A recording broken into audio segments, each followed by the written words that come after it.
All right, good afternoon and welcome to the second event in our Diaspora Voices series. This is an interactive conversation set up between IOM, the International Organization for Migration, and the United States Department of State's Office of Global Partnerships. I'm Brian Gerhardt. I'm a Senior Partnership Advisor at the Department of State, and it's my sincere pleasure to bring you into this conversation today where we're going to be talking with and about diaspora change makers who are combating food security issues and addressing food security issues as part of combating the climate crisis.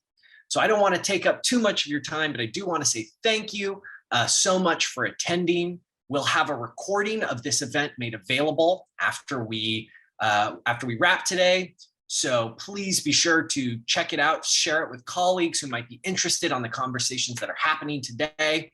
And we look forward to engaging you both throughout this afternoon and in our third event, which is tentatively slated for October. And we'll keep you all updated on a final date and topic of conversation for that event very soon.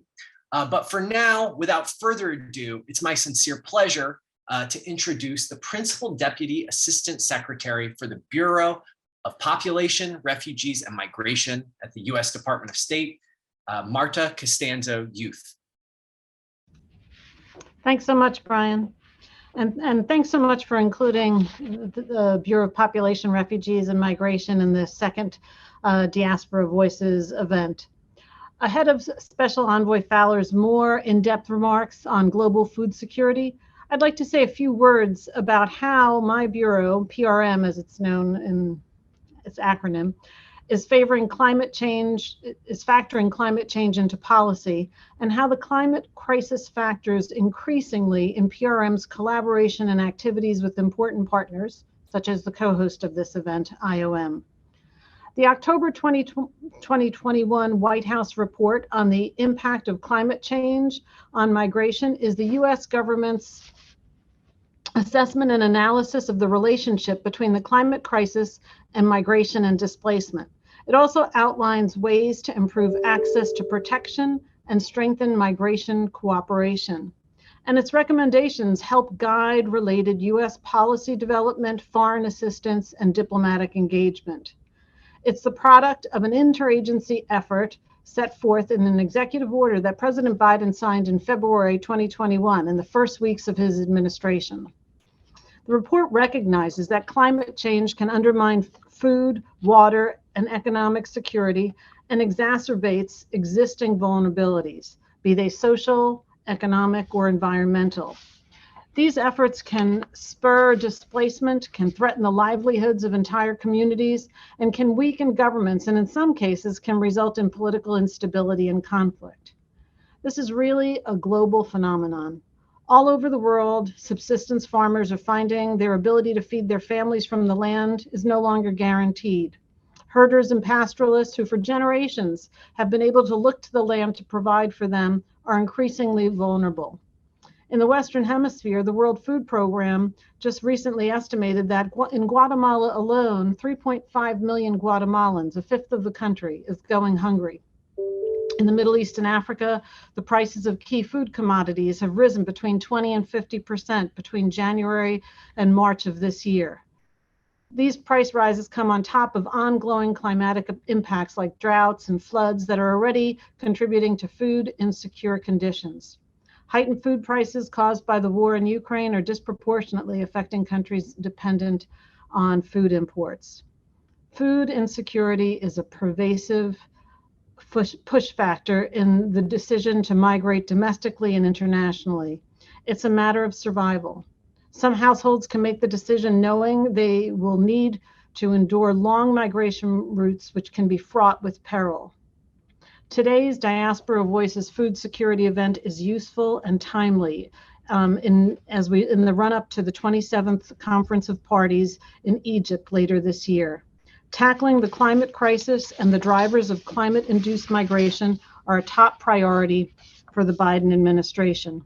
The challenge of responding to climate and disaster induced migration demands robust engagement from governments, international organizations, and civil society. The climate crisis is growing, as we see daily in the news, and policies are still evolving to provide concrete responses, which must include migrant-inclusive approaches to crisis preparedness, response, and recovery. As an example of this inclusive approach, the United States supports the guidelines developed under the Migrants in Countries in Crisis Initiative, which provide a blueprint to address the vulnerability and needs of migrants in the context of conflict and disasters. Based on these guidelines, over 60 countries have made important progress in their ability to individually and collectively protect migrants in emergencies.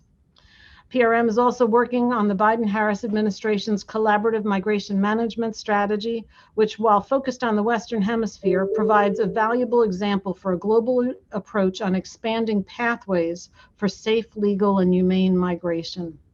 I'll conclude by emphasizing that President Biden has renewed the United States' commitment to work collaboratively with global partners to address pressing shared challenges, including this nexus between climate change, food security, and migration. Thanks so much. Thank you so much for those opening remarks. Really appreciate it. It's now my pleasure to introduce the President and CEO of the Partners in Development Foundation, Dr. Sean Kanayapuni. Aloha, aloha kako, good morning, everyone. And thank you for those introductory remarks to set us off with such a strong call to action. I'm zooming in from Hawaii, and I'm really excited to be here this morning. Thank you so much for the opportunity. It's much appreciated, and you know, when we're out in the middle of the Pacific Ocean, sometimes it's hard to know what's happening in the world around us, but definitely the impact of climate change and global warming on our oceans and on our lands is something very critical to us all. So I am going to walk us through a couple of slides. I had hoped to be out on our farm, but you can see a picture of it behind me. Partners in Development Foundation is a 25-year-old nonprofit organization, and really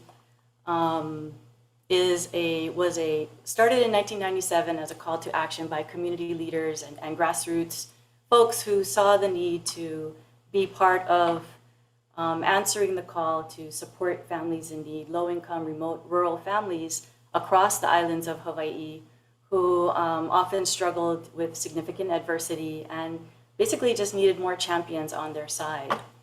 And so our mission is to inspire and equip families for success and our communities for success and service, and really empowering our families to navigate social challenges and to grow self-resiliency, vibrancy, and healthy, secure communities across Hawaii, knowing that when we can invest in our families, we're actually strengthening the entire community.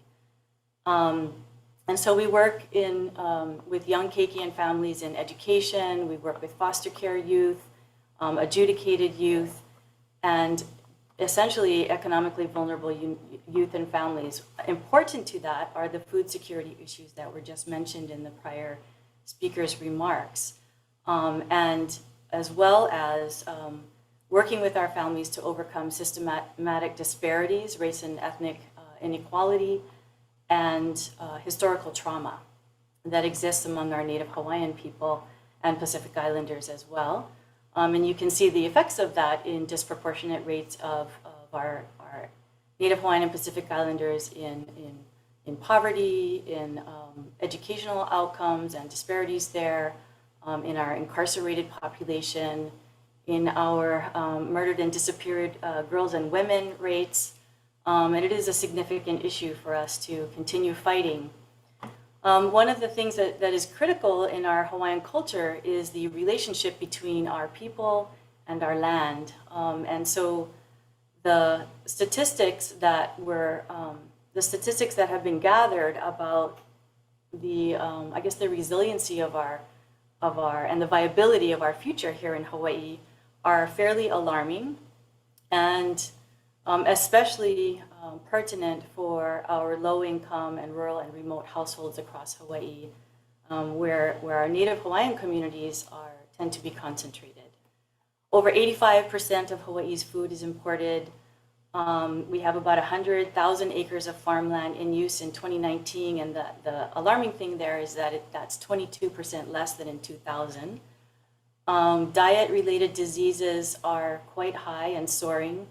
Native Hawaiians are 130% more likely to die from diabetes and 68% more likely to die from heart disease compared to the state average. And this, finding the economic means and resources to create a more food secure world is always a challenge. Our state currently allocates less than 1% of its budget to agriculture, and there's there's movement in that arena to do more because of the urgency. Just thinking about Hawaii and agriculture, our lands have been depleted by decades of sugarcane and pineapple cultivation and monocropping. The agricultural runoff is choking the ocean reefs, and we have water shortages that are linked to over-tourism and global heating that threaten the future viability of our islands.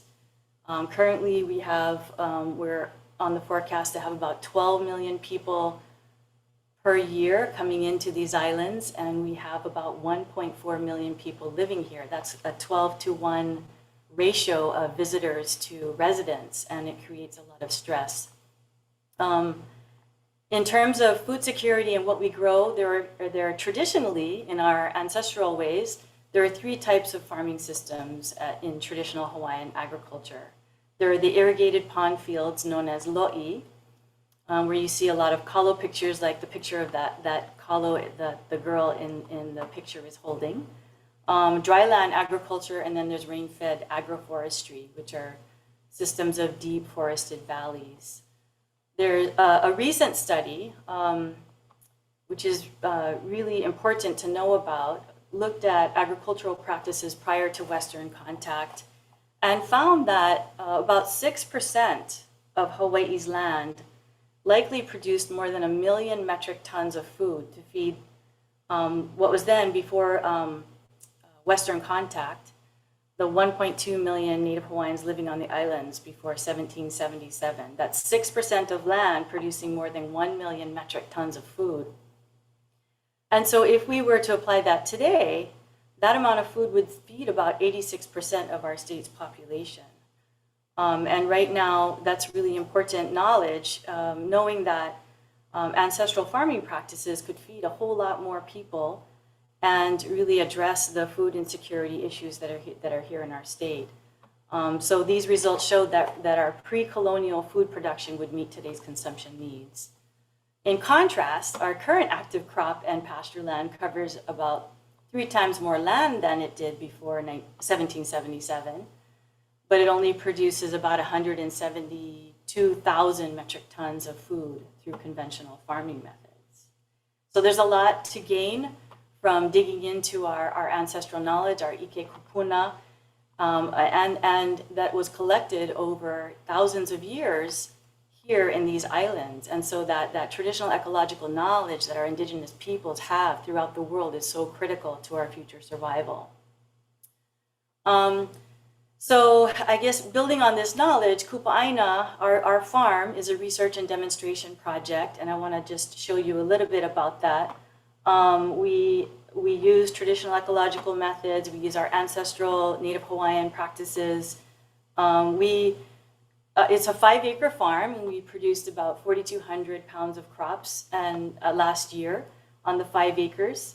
It's a natural farm using no chemical pesticides or fertilizers, which is critically important to restoring the nutrients in our soil that I had mentioned have been so kind of devastated by different conventional practices, more modern practices, and so important to the health of our ocean. And as you all know, what happens in the ocean affects all of us around the world. So every breath of life that we take comes from the ocean and the health of the plankton and the many life forms in our ocean. So very critical. Basically, we use indigenous farming methods, and we also provide a place for our youth to heal and restore, where the farm is located on the grounds of the Hawaii Correctional Youth Facility. And so it's a place for youth to come to get their hands in the soil, to reconnect with their aina and their culture, and then also learn about food science and food sustainability, we hope to become farmers themselves. I'm just going to show, do I have time to show a 40-second clip? I think I'm over time already, so I'm just going to check in with you. Okay, I'm going for it. Partners in Development Foundation's Kupa Aina program is paving the way for a food-secure Hawaii. They are developing sustainable food production models while providing cultural Aina-based learning and healing. In Hawaii, nearly 85 to 90% of our food is imported, and the name Kupa Aina refers to native or indigenous foods, reflecting the program's goal to cultivate the land and foods using Ike Kupuna to provide sustenance today.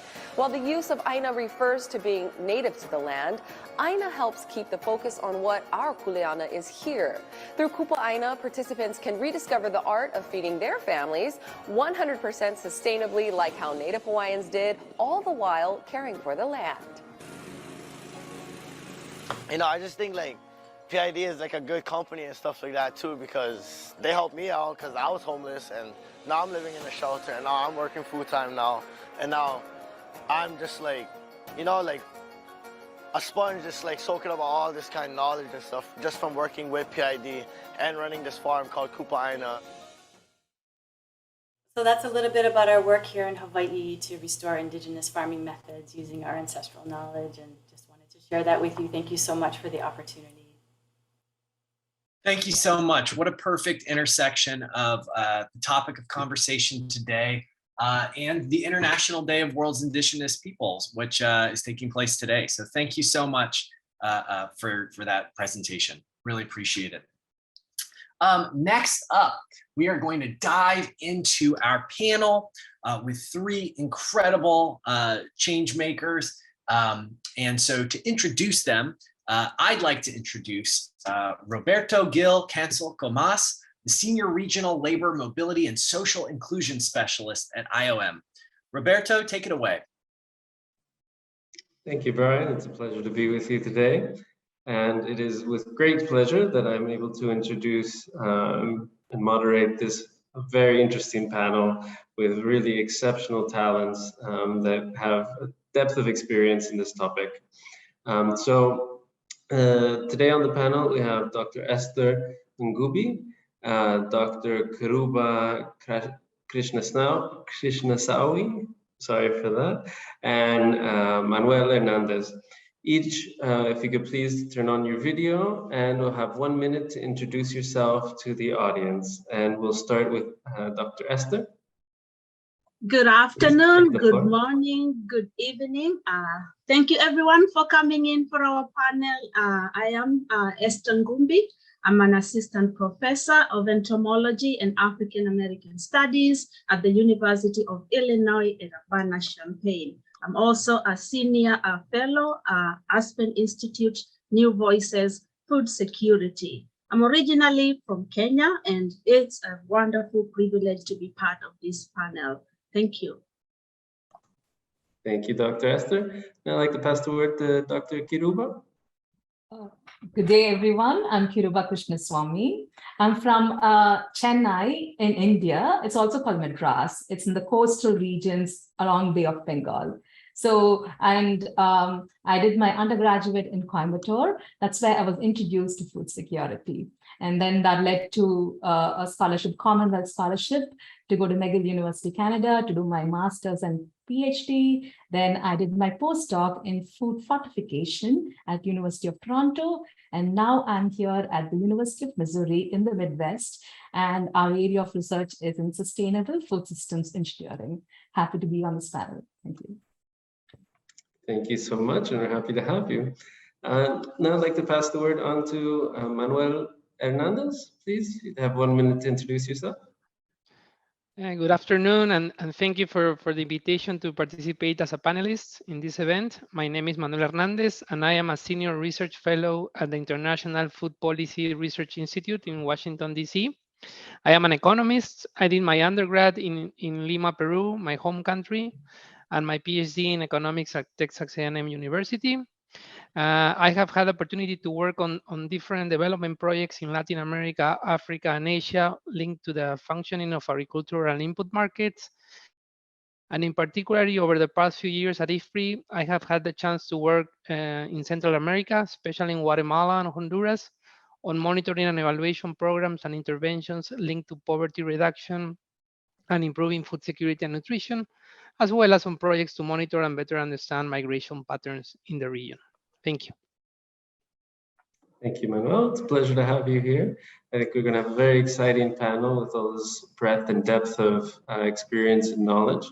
So we're going to have a number of different questions, and each panelist will have a certain time to respond to each one of the questions.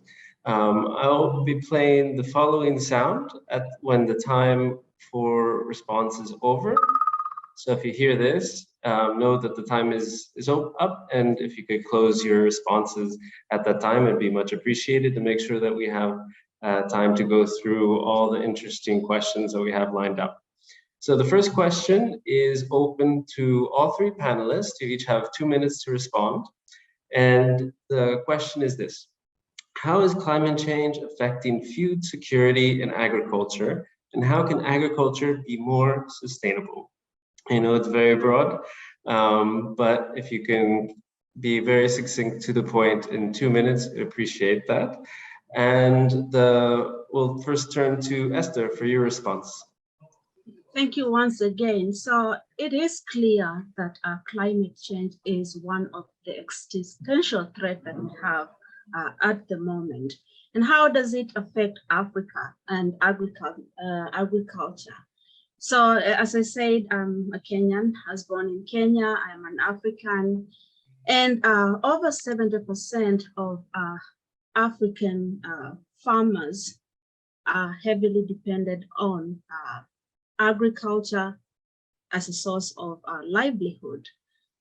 And we know that climate change has brought about extremes beginning with temperatures, drought, flooding events.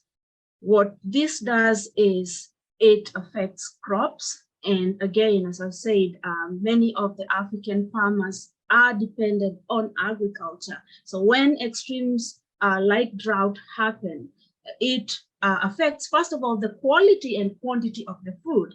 It affects plants. Plants are dependent on water, critical temperature to be able to grow and grow well. So when these extremes happen, crops wither, die. What that means is the farmers that are relying on these crops to be able to use them as food, then they can't have that. So productivity is impacted. Secondly, with these extremes, it weakens the plants. And when plants are weakened, like you and I, if we are not healthy, then we are susceptible to many diseases, and so are plants.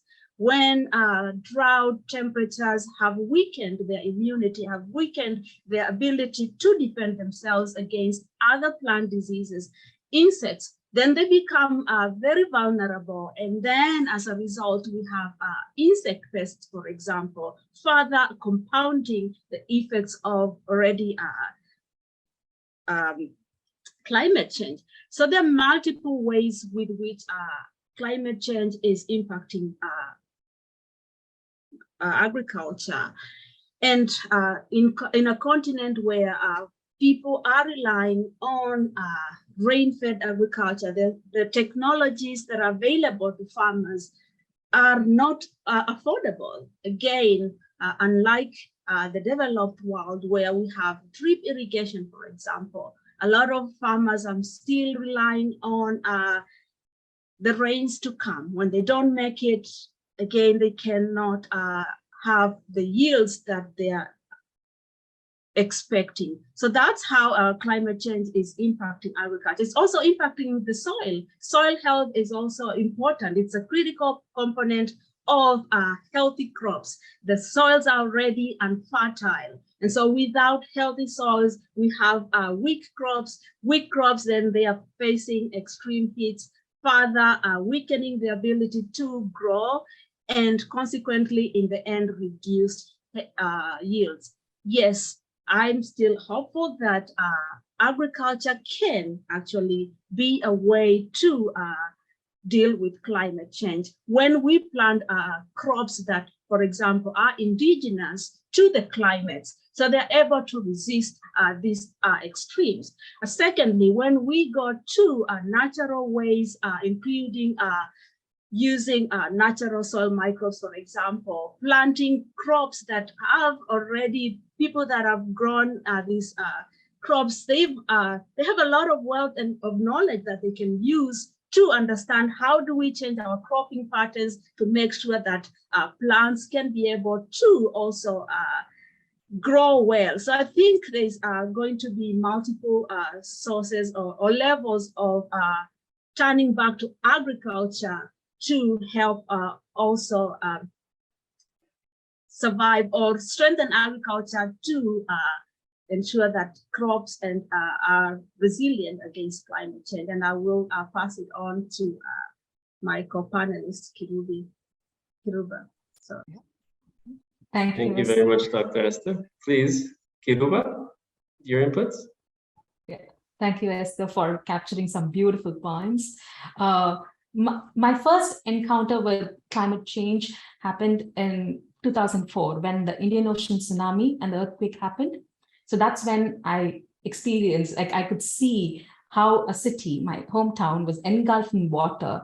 Like, thousands of people were just swallowed within fraction of seconds, right? That's the impact of climate change. And why I'm connecting is Hester's laid from the agriculture. Whenever something like natural calamities happen, like insect infestation or floods, earthquakes, or natural disasters, it affects mostly the vulnerable population, right? The poorest of the poor. And what happens is, like she was talking about the quality and the quantity of the product that gets deteriorated. And from the field, if you're having a raw material which is already deteriorated, then imagine the supply chain, the food supply chain, right? We have different stakeholders. From a processing standpoint, the quality is already low and the quantity is also low. So the cost of processing is going to increase. And then that is going to increase the end price of the food product. So, and only a small portion of this population are able to buy that increased in price, leaving the vulnerable and the poorest of the poor. And that leads to food insecurity. So this is the impact, the interconnection between climate change and food security. They are very interconnected. And if we want to make it more sustainable, right? It's a complex challenge. There is no single bullet to solve it, but we need a diverse approach. First, let's take the food systems, right? It's more linear. If we could make it more circular, then we could build more resilience, localized and circular. Then it's a way to build more resiliency within the food system, and that could address the problems of climate change, incorporating more diverse crops and region-specific solutions, not solutions that are in one. It could have performed really well in one situation, but considering the social, cultural, economic factors in another region when we implement these technologies. So all these factors, I think it's possible to have sustainability by addressing these two interconnected challenges instead of having them in silos. Excellent points. I liked how you brought in the social aspects, which are super important and often overlooked. Now, Dr. Manuel, if you'd like to share with your inputs. Yes, thank you. Well, first of all, I think it's important to stress out that climate change has direct and indirect implications for agriculture and food security. So for example, increases in temperatures, changes in precipitation patterns, changes in extreme weather events, in frequency and severity, reductions in water availability may all result in reduced agricultural productivity and also in prices spikes and volatile food prices. No? And all of this has important direct implications for food security, as it can disrupt food availability, reduce food access, and affect also food quality, especially among vulnerable smallholder farmers in developing regions, no? In Latin America, in Africa, and South Asia. In addition, agricultural stresses caused by more frequent droughts or floodings, or more severe extreme weather events may also contribute to higher, for example, social conflict and migration. In Guatemala, for example, that we frequently go to the field, we are observing continuous and increasing reports of agricultural labor shortages in the Western Highlands and dry corridor of the country, which are probably the two regions with highest poverty and stunting rates. No? So all of this has implications in the short, medium, and long term. So for agriculture to be more sustainable, I believe it's key to increase development funds in order to promote the adoption of climate smart agriculture and adaptation techniques that help to reduce climate vulnerability, especially among the most needed populations in developing countries. And this can also help them to become more resilient and to improve their livelihoods and eventually their food security, and even decrease their need to emigrate also, no? Particularly in the Central America region. Thank you. Perfect, right on time. Thank you so much for those initial inputs. I think that the points raised were really intriguing, from using local produce to increasing international cooperation in this area.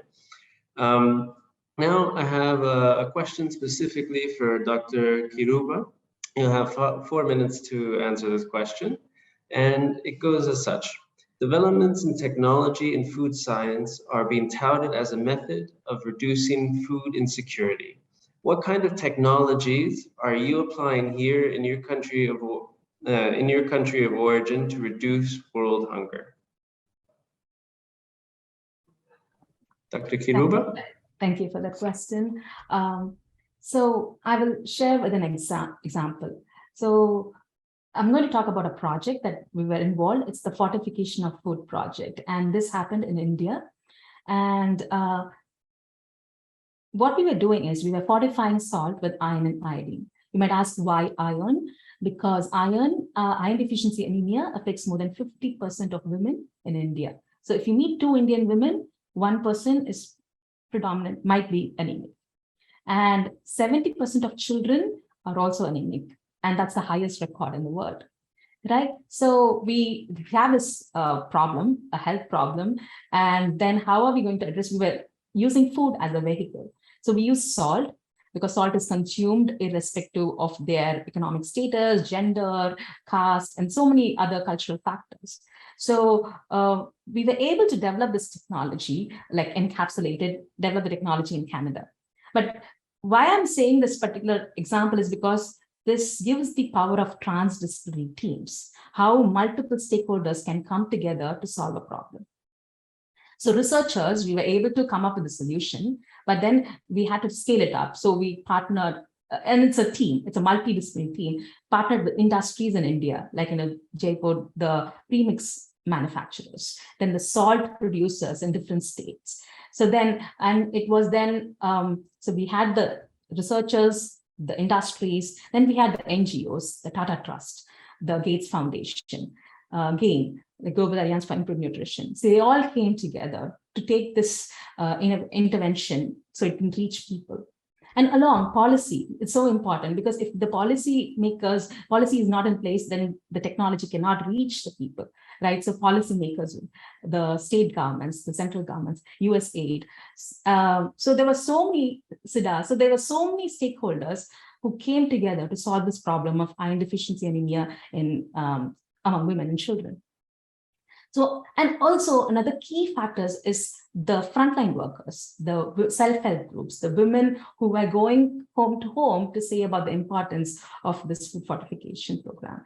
So everyone needs to be in having the common mission to have that impact. So initially we were aiming for 24 million people. And then currently it's reaching around 60 million people in 3 different states in India. And after that, now it's reaching. So we've proved this is what is possible. So it's moving to Africa and different parts of the world who could take this technology and implement that. So that's the power of innovation and partnership. So we could reach millions of people. And food is such an important factor because we all eat, right? Food connects humans, and it has, so it's a very powerful tool to bring people together and also address some of the grand challenges. That's a great example. And I think the multi-stakeholder approach you described is very much in line also with what we call the all of society approach to these kinds of initiatives. So excellent that you could share with that. I'm also reminded in the chat to also mention that we do have a Q&A session at the end of this event. So please feel free to share your questions and comments in the chat, and we'll get to those after the panel and the following presentation. Next up on our panel is Dr. Esther, and again, you'll have 4 minutes to answer the following question. How can studying insects help in the fight against climate change and food insecurity? Thank you once again. So why insects? Insects take or account for over 50% of crop losses in the African continent, 50% of the losses, and that's on the farm. And then they also further, once crops have been harvested, when they are stored, we have issues, and a big issue with insects, again, stored product insects. So when 50% of the crops that are growing on smallholder farmers, for example, are taken away by insects, that's a big, huge percentage. That, first of all, contributes to food insecurity. And because, again, as I said, agriculture is a source of livelihood. A lot of the smallholder farmers, they're depending on the crops to make it through. So when insects come and take them away, then there's a problem. Secondly, because of climate change, we've seen a lot of new pests, new insect pests. For example, the African continent, again, dealt with the fall armyworm that resulted in losses close to over 1 billion losses.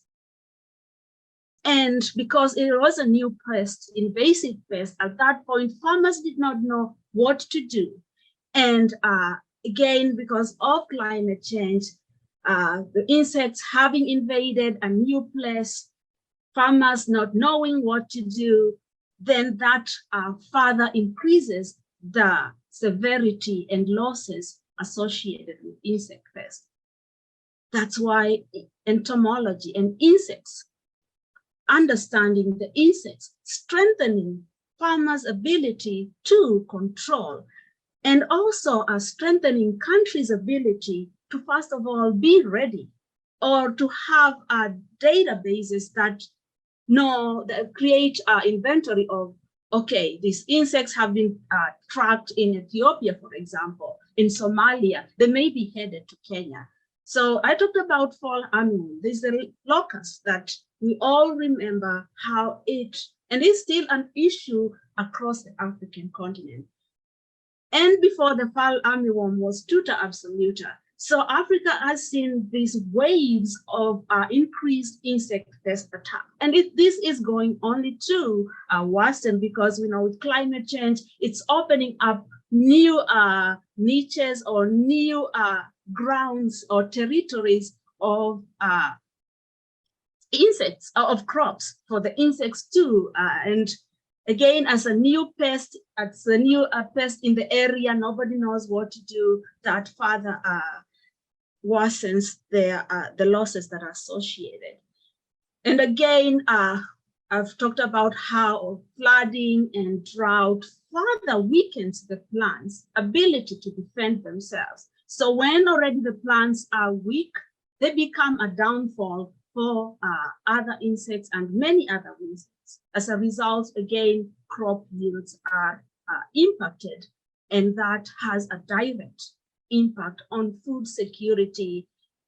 And so entomology is, and studying insects is so extreme. And we know that, for example, USAID and Feed the Future, it's a program that strengthening, helping to work together with African countries to strengthen the farmers' ability to prepare, anticipate, and in case insects happen, to have the know-how of how to control and to deal with insects, and above all, to use multiple sources of dealing with insects, because again, we can no longer rely on pesticides. We can no longer rely on the methods that we've used before. We have to find integrated sources of protecting our plants. So again, entomology has so many direct impacts on our crops, on the food security, and on the farm, as well as when crops are stored. And I look forward, for me actually, why I started even becoming a scientist. I remember growing up in Kenya, and we worked so hard, and halfway through I would watch insects come in and take away half of our food. And what insects have then taken away? Drought food. And so all these compounding effects of climate change, what it would mean is that we would have no food on our table, on our dinner plate, because insects took that away. It's a problem affecting many African countries, and even within the United States and many other countries. And insects are going to be a force to deal with if we don't strengthen our ability to prepare, anticipate, and empower farmers with the knowledge and know-how of how to protect crops. Thank you. Thank you so much for those insights. Very interesting, and definitely never considered insects to that degree, their impact on agriculture. So thanks for shedding some light on that. The next question is for Dr. Manuel. Again, you have 4 minutes to answer. And the question is, based on your research, what are some of the impacts of compound COVID-19 and weather shocks on food security and the increased intention to migrate? Yes, thank you for the question. Well, at IFPRI and with the support of the USAID mission in Guatemala, we have been actually following a panel of 1,600 smallholder households in the rural area of Guatemala for 4 years, between 2019 and 2022. That has permitted us to assess short, medium, and long-term impacts of the pandemic, combined with weather shocks, in particular the tropical storms Eta and Iota that affected the country in late 2020. And this has permitted us to assess impacts on food security and nutrition and migration attitudes. We have already documented the short-term impacts in a scientific article. The midterm impacts are also in the process of being published. And the long-term impacts is work in progress, where we're also taking into account the recent events and the conflict in East Europe, and also the ongoing food crisis. Some key findings from our work include that by 2021, we were already finding some improvements in incomes, food security, and dietary diversity compared to 2020 when the pandemic had only a few months. But the levels in 2021 and still in 2022 are below the pre-pandemic ones reported in 2019, prior to COVID-19. To give a little bit more details, in terms of income, we still find that more than 40% of the households report an overall income decrease compared to the pre-pandemic levels. And there is also a worrisome shift towards borrowing or taking loans compared to before that basically households were coping with the income decreases with using more savings and selling some of their few assets, as they did in 2020. Now we're seeing a shift towards borrowing. In terms of food security, the prevalence of mild and moderate food insecure episodes has decreased in 2021 and 2022 compared to the beginning of the pandemic, but we're still seeing an increase in severe episodes, which we have to keep a close look at, particularly because we're talking about vulnerable households in rural areas. In terms of dietary diversity, we're also finding very interesting results. We observe a decrease, general decrease in the household dietary diversity. That means that different types of foods groups that households are consuming. But we have been observing, and this has been going on for the past few years, a shift away from animal source food consumption to more fruits and vegetables consumption. So we're observing that substitution pattern within households. The other interesting finding that we find in terms of dietary diversity is that while we observe a general decrease at the household level, for women and for young children in the household, children below 5 years old, the the dietary diversity score remain unchanged or actually increase compared to prior to the pandemic. So they have been prioritized within the household, in some way protected compared to other members in the household. The other finding is regarding the intention to emigrate. We are also finding a substantial and sustained increase in the intention to emigrate in 2021 that has remained in 2022. So basically, when we ask the question whether they consider migrating a better option than remaining in their community, 10% of the households are reporting that they prefer to emigrate. And if we compare these numbers with the pre-pandemic ones, or even in 2020, they were only 2 to 3%. So we're talking about a threefold increase. In terms of the Eta and Iota tropical storms that represented a compound effect to many of these households, basically 42% of the households reported being affected by Eta and Iota. These households were more prone to show larger increases in the prevalence of food insecurity experiences, and also larger decreases in dietary diversity. And to finalize, I also want to comment on the 2022 findings that we're working on. Households are reporting significant increases in food prices, higher increases than in previous years, and also important increases in chemical fertilizer prices. Prices have more than doubled compared to 2021, for example, in 2022. And as a result of this, about 50% of the households are reporting using less fertilizer or of lower quality, as well as having reduced their planted area this year. And this can have important implications for food availability and access over the upcoming months and in 2023, particularly in vulnerable regions in Latin America, which already have high poverty and malnutrition rates. So we have to be vigilant in this sense, and what's going to happen in the next few months and the next year. Thank you. Thank you very much, Manuel. Super interesting, those trends that you were able to document in terms of consumption, lending, and migration intention, and how those are all interrelated. The question is, given the food security gap between women and men continues to widen, how can you, as women in science and members of the diaspora, encourage women's participation in finding solutions to food insecurity? Pass the word first to Dr. Esther, please. Thank you very much. And first of all, yes, women contribute so much to agriculture. Looking to Africa, for example, women contribute over 40% of the labor, of the agricultural labor force. So they're meaning that they're out in the farm, they're out ensuring that insects are not taking away the food. Then they come back to the household, they're preparing the food. So almost they're food scientists, as you can imagine. So they're scientists in the field, they're scientists back in their homes, but yet they lack still. We know that they don't have the inputs and the financial capacity to allow them to actually do their experiments and do them well. So again, women are such a critical force in agriculture, and yet again, they face so many hurdles.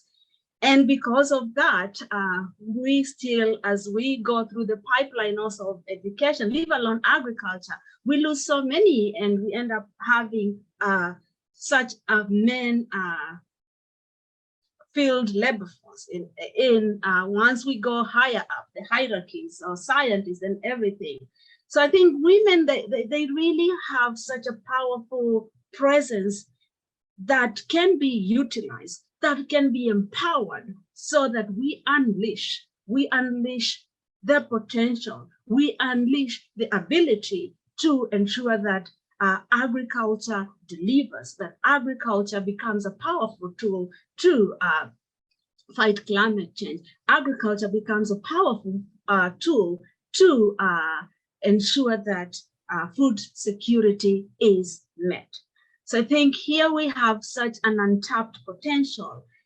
And I think once we start ensuring that they have all the tools, starting with, I know it's a big challenge that a lot of women, even though they do all that much, they don't have the title deeds. They do not own the land. Hence, also, how much can you work on something that's not yours? You would work with reservations. So first of all, we need to ensure that their policies are in place to protect them, to actually give them what they need so that they can succeed in the field as agricultural scientists.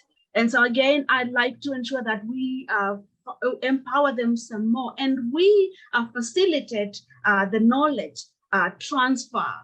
At the science level, we are coming up with so many solutions. We know that agriculture is knowledge intensive. It is critical that women have access to these tools and technologies so that they can ensure that agriculture delivers. And get de-risk all the risks that come up with trying new technologies. Ensure that, for example, there are demonstration farms that can showcase the technologies that can actually simplify that what sounds complicated scientific-wise. So there are many ways that can be utilized, many approaches to empower women. And we know if we empower them, again, we would meet our food security needs. And once we empower them, because they are the people that are preparing food as well in the families, they're going to also prepare healthy and nutritious food that deliver the macronutrients as well as the micronutrients. They're also the carer. They take care of the next generation of scientists, next generation of food technologists. So we need to ensure that they have all they need to also feed and nourish their children. Excellent. So that we Thank have you a so much. generation of, again, smart and talented citizens of the world. Thank you. Great insights. Thank you so much. Kiroba, from your perspective, you'd like to share? Sure. Thank you. Thank you, Esther. I second what Esther said. It's like, everything, and I loved it. So just to add a few things, I don't want to repeat what was that. Resources to women, right? That's something that is lacking. You see it throughout, from South Asia to Africa to even here in the Midwest, right? Tribal communities. So you can see that throughout, that resources and platforms where they can access those resources and education. So these are the three things that comes to my mind. And another thing is more diverse voices needs to be heard. Since it's an International Indigenous Day, I want to say my experience talking with tribal women in the southern India to some parts in Africa, and then in the Midwest, like the Osage communities in the Midwest US. So it's the women who play an integral role in agriculture, but they do not have a voice when it comes to policymaking, when it comes to finances, when it comes to moving the scaling up. See, they don't have that support system. So providing that support system and empowering them, then we can have the real change. Because food security, if we don't empower women, we are not going to attain food security. So it goes hand in hand as well. And also the indigenous knowledge.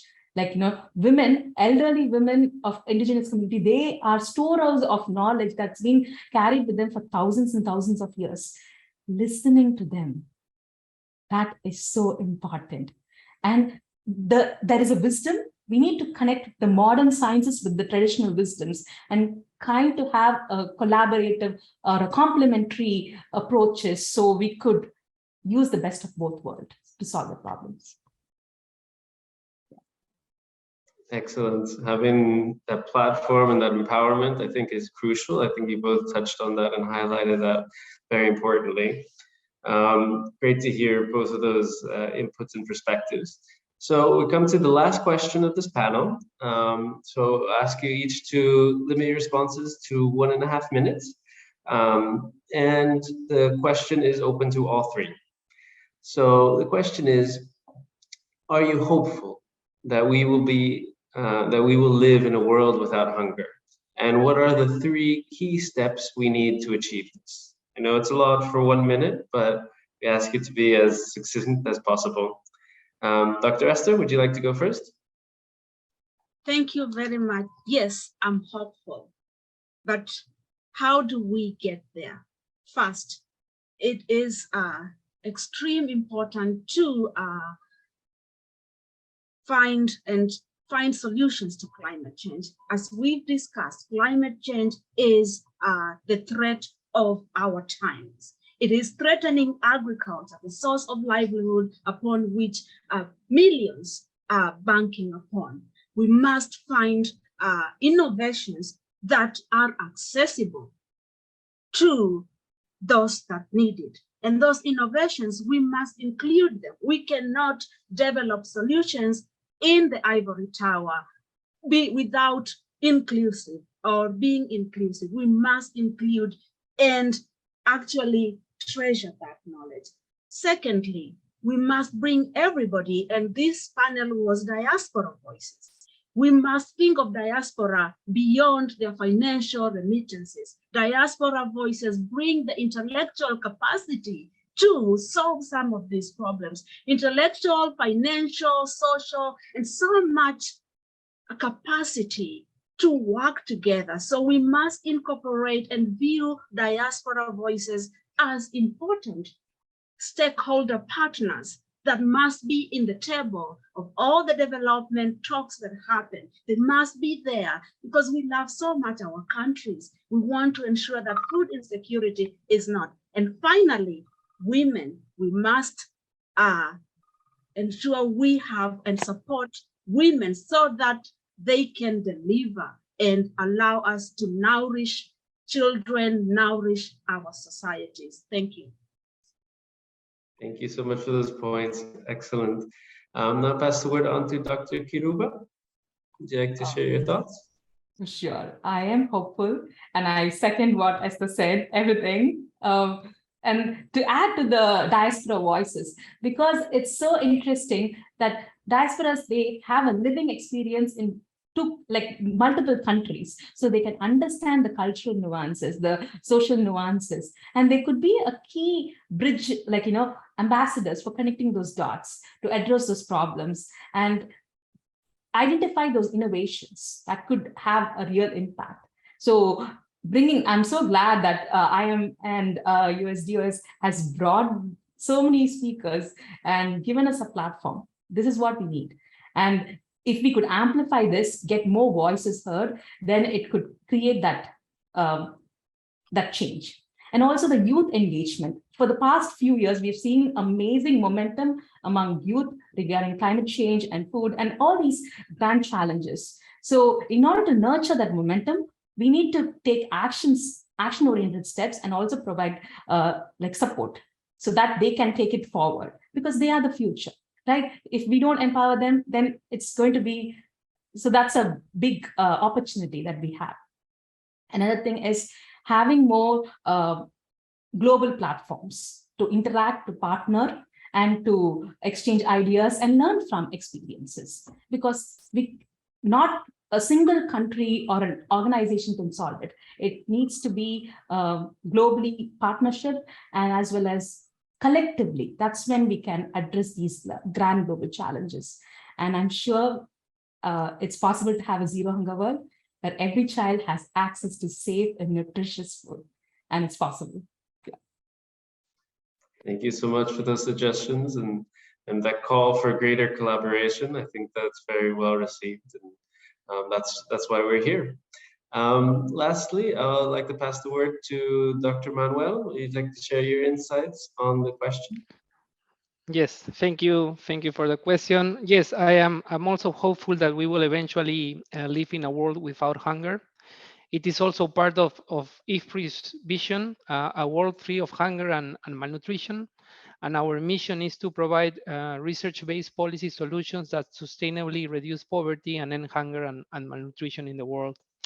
From my experience, 3 key steps include, a first one would be to put more emphasis on reducing inequalities between and within countries, including leveling up opportunities to overcome poverty and the promotion of sustainable and competitive agri-food systems.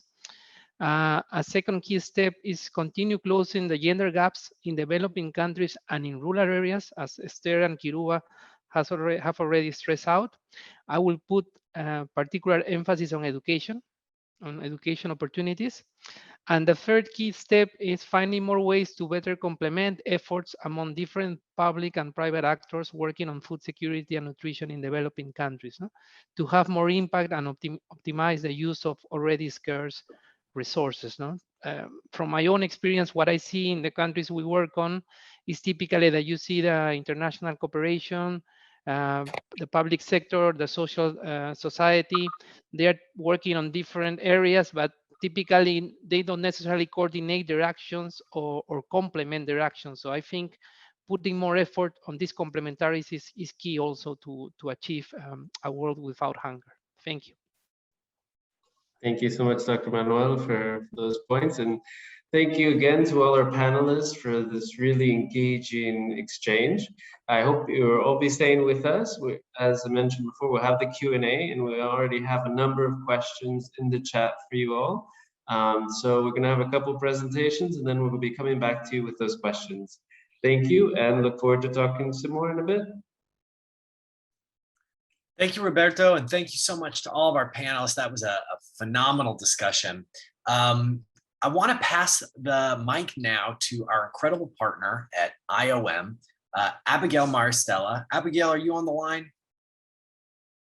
Hi, Brian. Yes, it's hard to go after the panelists, but I won't really I'm pushing it to you. Just want to, make this a little bit more interactive. So before we introduce Ruby Al from Okozie, I wanted to do a quick poll for you all. Let me see if you can see the questions. Is this a poll live? Great. So really, this is an introduction to Ruby, but also seeing, what your preferences are. So the first question, what do you use for your search engine? What are ways that you currently try to help the environment? And then would you be willing to try a search engine that helps the environment? So go ahead and answer the questions, and we'll give just a few more seconds to see what your answers are. Great. Okay, I'm going to go ahead and end the poll. Looks like we've got almost 100% participation. Great, so here are the responses. Looks like a lot of Google users. Also people wanting to help the environment, reduce, reuse, recycle, conserving water, shopping wisely, driving less, really all of the options here. And then, a lot of buy-in for wanting to use a search engine that helps the environment. So wouldn't it be great if there's a way to incorporate ways to help the environment into your everyday life? That's quite easy. So we've got Ruby from Okozie here today to talk about how you can do just that through their platform. So with that, I'd like to invite Ruby out to the floor. Thanks, Abigail, and good morning and or good night, wherever you guys are in the world. I'm in Berlin right now, so it's evening here. I'm going to try to share my screen if technology, okay, I don't think I'm able to, Abigail. Let me know if you're able to change the settings. Otherwise, I can also just talk through and chat. So my name is Ruby, of course. I am the head of North America for Ecosia, which is a B Corp and green search engine. What does that even mean? Green search engine. Essentially, we work the same as any other search engine. So you type your searches into a little box. And what happens in the background of search engines is they actually make a lot of advertising revenue. Really, all they are, and all Google is a giant advertising engine that makes a lot of money. So we do the same. We do make advertising revenue, but the difference is we take 100% of our profits and we reinvest it into climate action and tree planting all around the world. So to date, we have over 20 million users. We have planted over 155 million trees in 30 plus countries around the world. So we plant in Kenya, we plant in India, we plant in Indonesia, we plant in the States, we plant in Canada, we plant in Spain. The list goes on. I actually can't remember all the countries, so I'm not going to try. But what I wanted to jump on and tell you guys about a little bit today was highlighting a few projects that we do, and also giving you a sneak peek into some of the projects we work on and how we think about what we choose. So I think I'm able to share my screen now. Hopefully you guys can see this. Yes, thank you. So traditionally what Ecosia has done is we've planted large-scale reforestation projects across the world. This is what we've been doing since 2009. We have a tree team within our company. So we're a tech company, but we do have a tree team, and I think they have the best jobs of everyone in the company, but that's just me.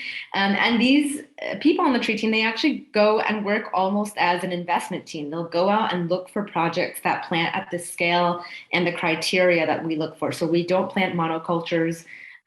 We plant only with partners who will monitor for at least 3 years to make sure the trees reach survivability, or kind of a stable threshold where they're able to survive on their own. And right now we're actually innovating and moving towards developing 20-year contracts with our tree planting partners to really ensure we're doing long-term partnerships. We're there for the long haul. We're investing not one-off, but doing it as a partnership that will grow together. So in today's theme of food security, I'm talking a lot about women empowerment and talking about how that has all of these overflow effects. One of the examples is what the tree planting we do in Senegal. So here we work with smallholders farmers to plant what we call forest gardens. So we'll help them incorporate tree planting onto their farms in a way that increases the yields of crops, because now you have this healthy ecosystem with diverse crops working together. And this has led to yields increasing over 400%. And that's obviously incredible. All the implications for, now I have money to send my kids to school. Now I can go to the doctor. Now I can store up extra savings. And so this is the kind of work that we've been doing for a very long time. But one of the interesting things is, in the light of recent events, the craziness that has been, I would say 2020 to now, but even before that, we've really realized that a lot of the biggest problems that we're also now seeing, and with BIPOC populations, diaspora populations, is concentrating more and more in urban centers, which we're not always able to reach with our large-scale conservation projects. So something we've really recently started kind of pushing into slowly and trying to learn is urban tree planting, which is a completely different field of work from large-scale reforestation. And we had to basically learn from scratch. The standards that we use for large-scale reforestation don't necessarily carry over, right? Like in large-scale reforestation, we want to track every tree that we plant. We have it plotted on a GIS map, and we can tell you this tree is geotagged here. In an urban context, when you're planting on someone's private property, that's not always possible. Or we can't always ensure the survivability percentages we see in our other projects, because these are urban street trees that people will knock around and they'll pull up and they'll do all these things about. And the biggest piece of that is all of the socioeconomic factors surrounding tree planting. We can't just go into communities and plant. We really need to get the buy-in. We need to do community engagement. We need to do education. We really need to rely on our partners on the ground to say, we're strangers in this neighborhood. We want to help, but it's got to be community-led change. Someone's got to give us the green light to kind of support in the ways that we think would be helpful. So in Los Angeles, this was our first urban tree planting project in the States. We actually worked with a really great partner called City Plants to restore Commonwealth Nursery, which is this historic nursery that used to be LA's municipal nursery. In the 1930s, that was defunded, and now we're actually recreating the whole thing to create a green workforce program. And that's one of the biggest differences with these urban projects. They're a blend of tree planting, but they're really, really largely led by community engagement and development. And then obviously this has so many implications for climate change, so many implications for food security, so many implications from protecting from heat disasters, natural events that we've seen exacerbated in the past few years, which always impact most vulnerable communities. So if you want to either learn more about what we do or actually get searching with Ecosia, you can go to www.ecosia.org. Again, this is going to function just like Google. You will see a little search box. You will be able to search. And what's nice is, it's kind of blocked here by my Zoom, but you'll get a nice little tree counter on the side that shows you how many searches you've done and therefore how many trees are on the way to planting. Obviously completely free to use. For those of you who do love Google and are diehard fans, and I'll give you a very honest feedback, Ecosia is not going to be Google's search experience, partially because we're privacy friendly, which means we can't target you with personalized and customized ads. We do contextual search. We don't do, create a profile on you and realize, oh, when you're typing Brazil, you're typing Brazil because you want to go on vacation, not because you just want facts about the country. So the search results will be different, but an easy way to kind of toggle back and forth, if you really do love using Google, is to just type your search term into Ecosia and then follow the search term with the hashtag G.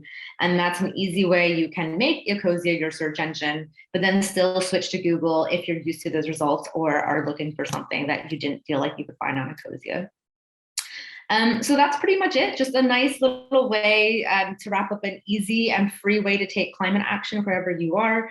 Obviously, your searches and the trees that they plant will go to our planting projects and planting partners all around the world. So on behalf of all of them, I will say thank you. Ruby, thank you so much for that. That is awesome. I am section that I know you're all so anxious to get to. We have one more incredible speaker on the docket.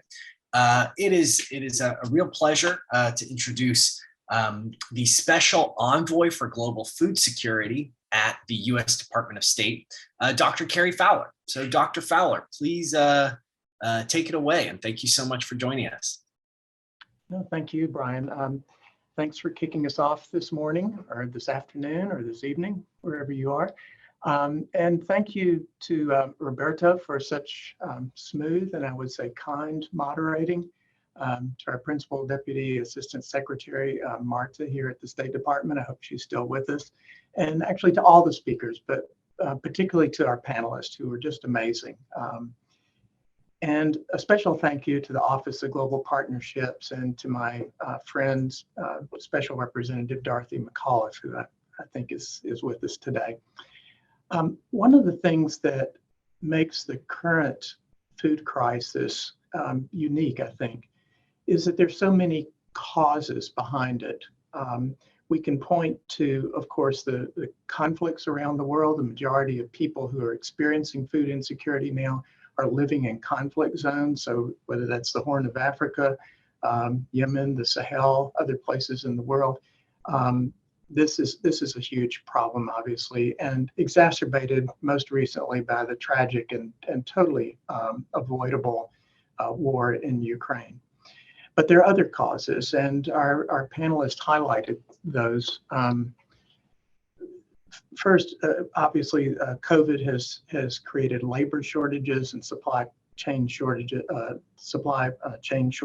and problems. And then there's climate change, which almost all of the panelists and speakers referred to. It's a little tempting, I think, or it has been until recently, tempting to think of climate change as something that's coming. Not quite here yet, but something that's on its way. And I think this was in some way encouraged by all the reports and the references in the media that you would see projections and models. Well, by 2040 or by 2050, this is going to be the what climate change gives us, when in fact, it's here now. We've had more than 450 consecutive months that have been above average in temperature, if you define the last century as average. And it's not, as Dr. Naguma pointed out, this affects, and Dr. Hernandez, this affects so many aspects of crops growing in the field. We find that plants are germinating early, they're flowering early. This is putting them out of sync with the pollinators in some cases. They're higher average temperatures, higher extremes, longer periods of extreme temperatures when you really can least afford it, such as when the plant is flowering. Rainfall patterns have been changing. And one thing that wasn't mentioned, but I think Dr. Dagumbi would endorse this, we're actually beginning to see different combinations of species in the field as insects and diseases and migrate. So historically different combinations are growing in the fields with our crops. This is going to give us some surprises, not all of which I think will be very welcomed surprises. So one thing that I draw from the discussion today is that there are multiple causes behind the current acute food crisis. And what I think we should learn from that, and what, if you were listening carefully to the speakers, you've realized, is that there are multiple solutions, multiple causes, multiple solutions. There's no silver bullet. There's no one answer to the problems that we're facing today. We have to deal with a number of issues. And what that translates into, I believe, is that we need to be thinking about what does it take to create a functional and healthy agricultural system. And in terms of the types of interventions that we make in farming systems, we need to be thinking how those fit into the full picture. A couple of speakers mentioned the importance of traditional foods and traditional farming systems. One speaker, I think it was during the film on the farm in Hawaii, said that indigenous farming equals sustainable farming. That can be true, but in the face of climate change, it's something that still we have to work on, because traditional systems will also have to adapt and change in the context of climate change. Finally, just if you'll allow me, a comment or two about the title and what brought us together today, and that is the notion of a diaspora. The two things that strike me here. One is, listening to our speakers, I frankly must say that we in this country are so lucky and so enriched by your presence here and by the contributions you're making to this country. You bring new ideas and fresh new energy, which we desperately need. The second thing, however, is that you still have ties back with your original homeland, and those ties give you a unique perspective on what's happening here and make you conduits for information and news from those countries to the United States. We need to hear those voices. We're not always conscious in our air-conditioned offices and homes here that there is climate change and that it's having a direct and serious impact in other places in the world. We need to hear those stories. Looking at someone like me on your screen talking from the State Department in Washington, you may think that, and rightly so, frankly, that I wouldn't have much experience with diaspora life, if you will. But I look back at my own family history, And 5 generations ago, long time ago, my family left Ireland to come to the United States. Why did they do that? They left because they were fleeing food insecurity. They were fleeing famine. They came during the Irish potato famine. And I guess one of the messages I'll leave you with is this, that no matter when you came to the United States, no matter when you left your homeland, be aware that those connections to your homeland, the culture, the stories, how they've informed your life will continue to inform your family's life for generations to come. And that is something that is precious and that I hope you hold on to. So finally, just one other word, which is that given the nature of the food crisis that we're in now, I hope you all understand that this is one of those all hands on deck moments. We really do need your voice.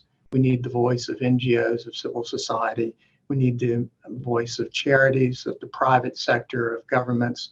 We're all going to have to be working together. This crisis didn't start last month or earlier this year. It's not going to end very soon. We're in a multi-year crisis, and we're going to have to be dedicated. We're going to have to be passionate, and we're going to have to be stubborn about continuing to work on these problems. And we're going to have to perhaps put aside small differences and concentrate on where we can come together and cooperate to work towards solutions in the food crisis. You've given me a lot of hope today, and a lot of energy came from our panelists. So I'll close out by just saying how grateful I am to you and thankful. Dr. Fowler, I can't think of a better way to close out this event. I think you so perfectly encapsulated what this series is all about, and we really appreciate your expertise and recognition of the panelists and other speakers who are giving us hope at a time where it's very easy to feel without it. So thank you so much for encapsulating that so well. Before we set you all on your merry way, we know there are so many good questions still there for our panelists, and so I'm going to turn it over to my friend Roberto, who's going to guide us through a few more Q&As with our incredible panelists, who we're not quite ready to say goodbye to yet. So we're gonna drag this one out a little bit longer. But Roberto, I'll hand the mic to you. Thank you. Thanks, Brian, and thank you also, Mr. Fowler, for the great remarks. So we have a number of questions. So I'm going to start with the first. It's open to all the panelists, so whoever would like to take the floor, just feel free to raise your hand. And the first question is, how are struggling farmers how are struggling farmers, I suppose, in developing countries supported to increase production level, seeing that many are still using manual labor in agricultural farming? And what are the ones using mechanized farming, and the ones using mechanized farming spend a lot on renting these mechanized tools.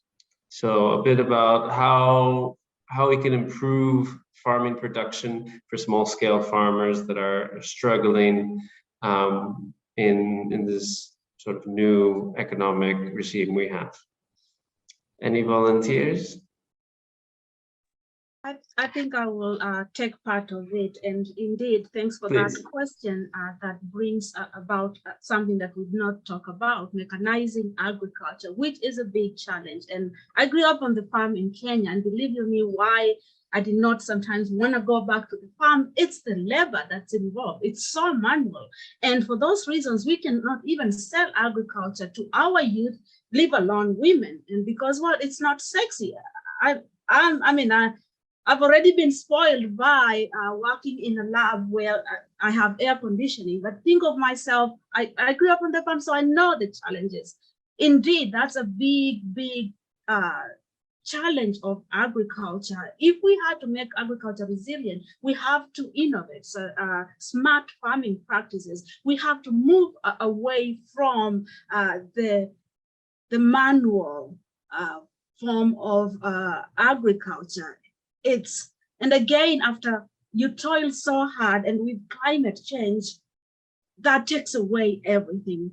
So there's need to innovate, and we know that it's already coming up. For example, a lot tractor, it's a tractor that actually farmers can rent. It started in Nigeria, and I think, yeah, so you can use the tractor and be able to move along the farm. I think there still remains so many ways to mechanize and to innovate. I think of bicycles, motorcycles, for example, in Kenya, they're a big way of transport. How can we use them to drag along tilling equipment, for example? And a young person or a woman can drive along, or a bicycle, or I think there's really room, and I'm excited as a scientist, and because we've also talked about bringing stakeholders together. How can we bring on people together to think and innovate for low-key technologies that actually deliver and that are accessible, affordable,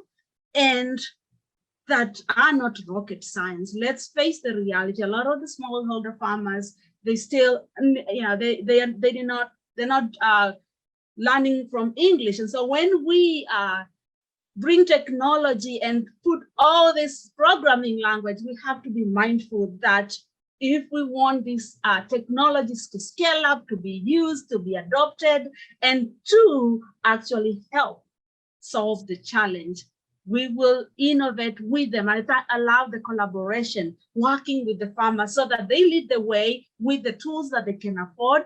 And we work together to make sure that we mechanize and we bring mechanical tools that will facilitate agriculture and make farming actually something exciting. Because guess what? You're producing food, you're feeding people, nourishing everyone.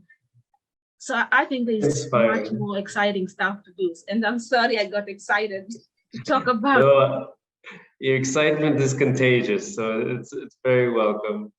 I see Dr. Manuel, you have your hand up. Would you like to respond quickly as well?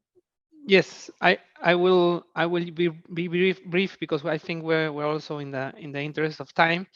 I fully agree with Esther. I just want to mention that also technology adoption and climate smart agriculture and mechanizing agriculture, it's a process also that takes time. It's a long lasting process, and it has to go by stages also, no? Particularly, for example, what we see from the field experience, no? I mean, farmers know, I mean, they value new technology, and they know, for example, that they can increase their productivity and their yields. But some of the questions that we typically get, for example, in the field, I'm just providing an example. Of course, there are many examples, is that they say first that to adopt technology has to be affordable and accessible, as Esther was saying. Second, they are not going to risk, for example, get a credit to get these new technologies if, for example, they don't guarantee also access to market. And when I say access to markets, I mean sustainable access to markets, no? That they will be able to sell their products also eventually in export markets, dynamic markets, and in other markets where they can get also better prices and in that sense increase their incomes, no? And be able to repay back their loans, for example. So I think that's something that we need to keep in mind. And the second thing is also something that we are starting to see more and more, also from my experience, is the use of taking advantages of new technologies of information, no? Even in remote areas, for example. I mean, the cell phone penetration is over 90% or 95% in many remote areas in Central America, for example.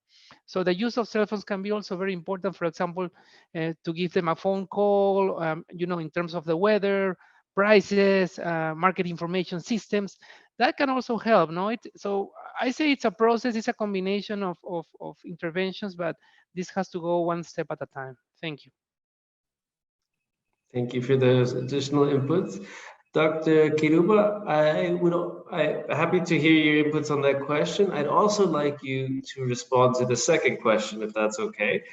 I think it's quite up your alley.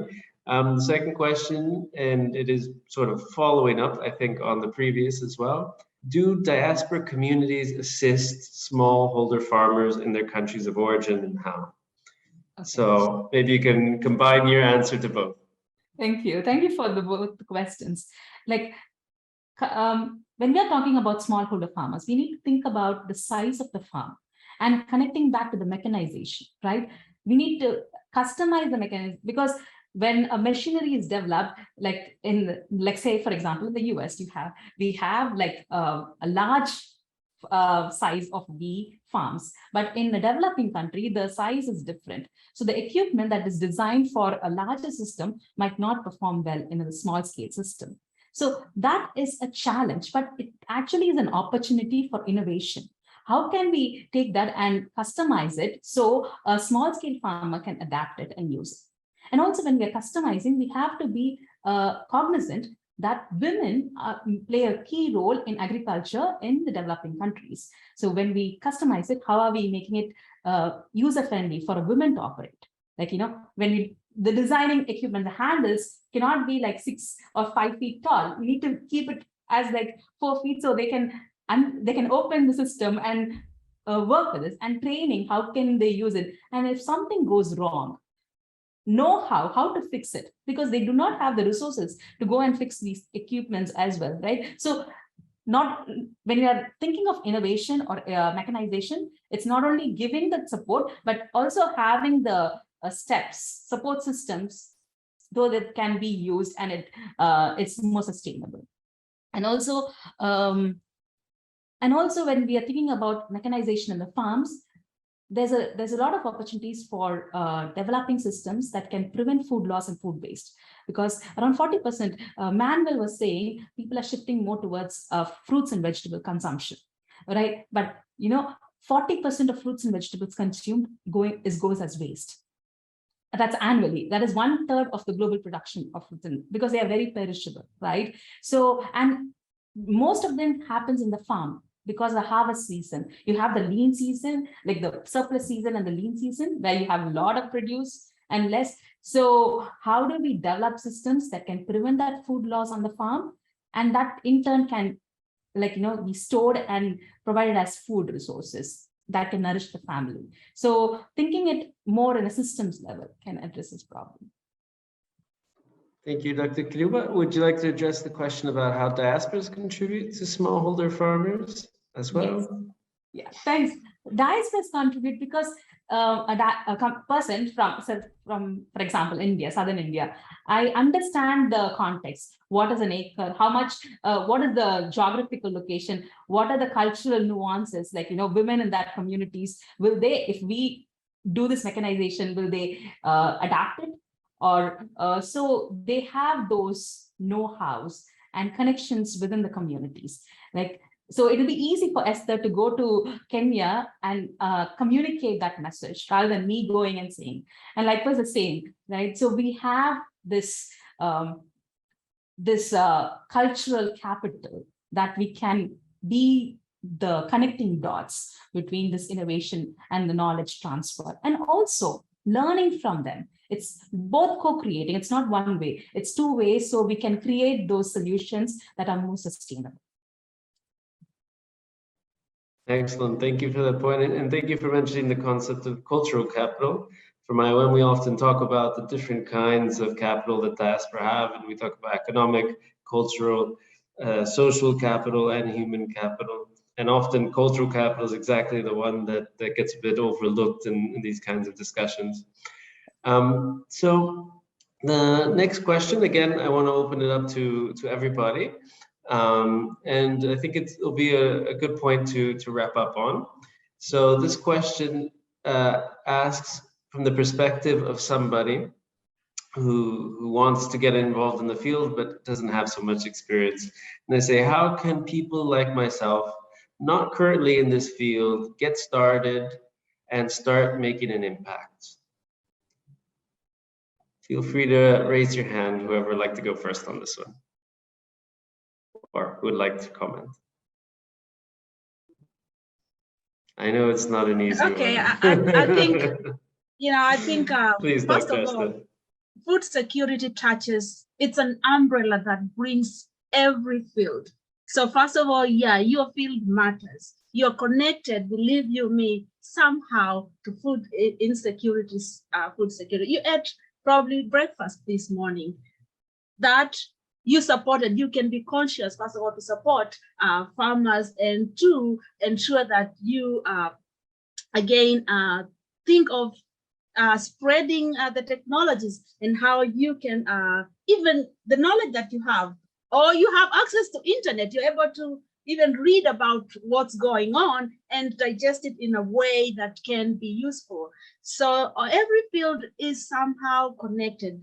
Plants must grow in soil, water. Water is, we have water engineers, we have logistics, how to get that food. And even when it gets to the table, we do not waste. We did not even talk about food waste. We ensure that we use every bit of food sustainably. And then also contributing to climate resilience, reusing, recycling, and all these other ways to reduce our greenhouse gas emissions. So there are many ways that you can be an expert. So I would encourage you to find ways through which you can connect to this topic. And if you don't find, please email me and we will talk and find that connection. Thank you.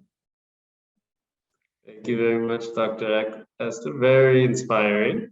Dr. Kiroba, would you like to share your thoughts as well?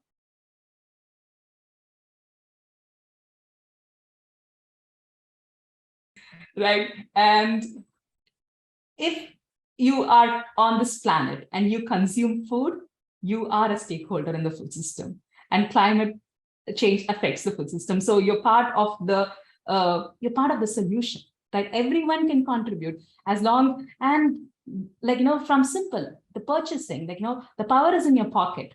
Like how you go purchase, what type of foods you purchase, because that will dictate the food industry or any industry. This is what the consumers are demanding. And then that shifts, right? Because now there's a lot of power in the hands of the people who are purchasing. So do make sure that you are part of the solution. And also, that's what I would say. You're part of the solution, and there's a lot of opportunities. If you are enthusiastic and curious, that's the most important thing that you need. Thank you so much.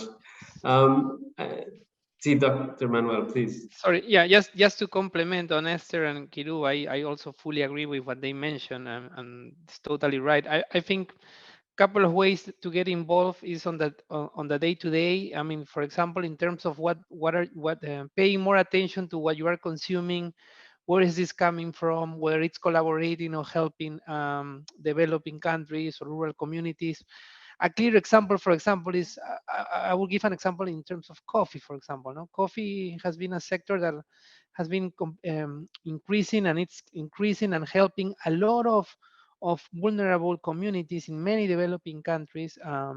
So I think that's a way. I mean, you can help on a day-to-day basis, but also getting involved in also, for example, what's the distribution of the rents also. No, it's not only where it's coming from, but also what's the price the farmer is getting in Rwanda, in Ethiopia, or in Honduras, or Colombia, or Peru, no? To give you some examples. I think that's a way to getting more involved, and also start demanding more information about this process and the rent distribution.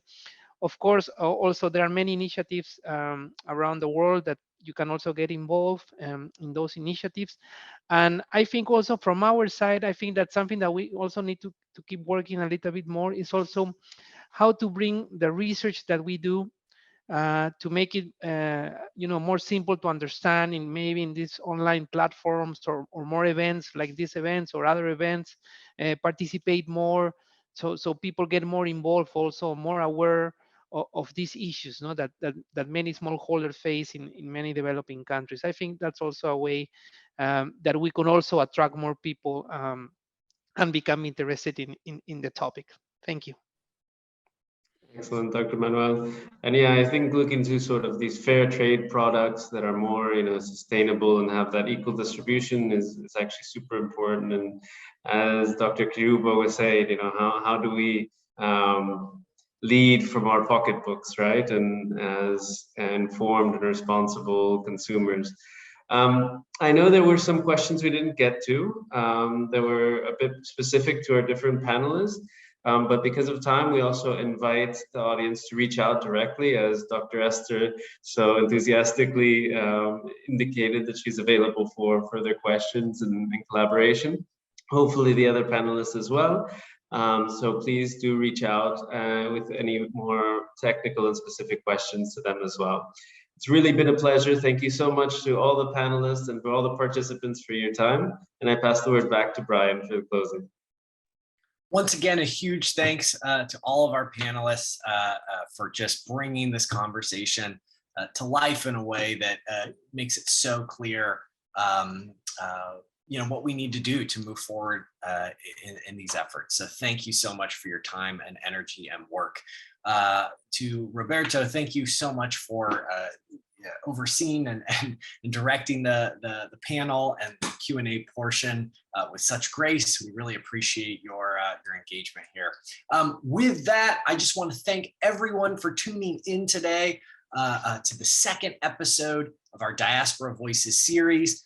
On behalf of the Office of Global Partnerships at the U.S. Department of State and our partners at IOM, we just want to thank you profusely for tuning in, for bringing these conversations back to your communities and organizations. And we look forward to seeing you at our next event, which again will take place in October. We'll send you more information about that soon. In the meantime, once this recording goes live and is posted, please share it with your colleagues, with folks who you think could benefit from any of these conversations that happened here today, so we can keep this word spreading around. In the meantime, we hope you have a great afternoon, evening, morning, whatever time it is, wherever you're tuning in, and we'll look forward to speaking with you again soon. Thanks so much.